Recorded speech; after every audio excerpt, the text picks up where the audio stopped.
গ্রামের এক কোণে একটা পুরনো ভাঙা বাড়ি।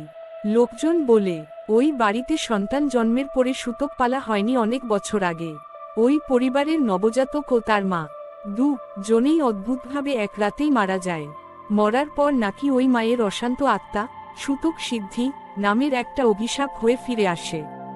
রাতে গ্রামের লোকজন শুনত শিশুর কান্না, মায়ের গোঙানি, আর মাঝরাতে হঠাৎ দরজায় কামড়ের দাগ। একদিন রিমি নামে এক মেয়ে ভুল করে ওই ভাঙা বাড়ির পাশ দিয়ে রাতে যায়। হাওয়া থেমে যায়, যেন পুরো গ্রাম চুপ। হঠাৎ তার কানে ভেসে আসে, আমার বাচ্চাকে ফিরিয়ে দে, সুতোক পালন করিসনি, তোর ঘরেই আমি সুতোক তুলব। রিমি পিছনে ঘুরতেই দেখে একটা রক্তে ভেজা কালো ছায়া হাতে মৃত শিশুকে আঁকড়ে আছে। তার চোখ দুটো আগুনের মতো জ্বলছে। রিমি দৌড়াতে চায়, কিন্তু ছায়াটা ফিসফিস করে বলে, একবার সুতোক ভাঙলে আমি কারোকে ছাড়ি না। পরের দিন রিমির পরিবার দরজা খুলে দেখে রিমি অচেতন অবস্থায় পড়ে আছে। তার গলায় লাল কাপড় বাঁধা, আর মাটিতে রক্ত দিয়ে লেখা, সুতোক সিদ্ধি সম্পন্ন।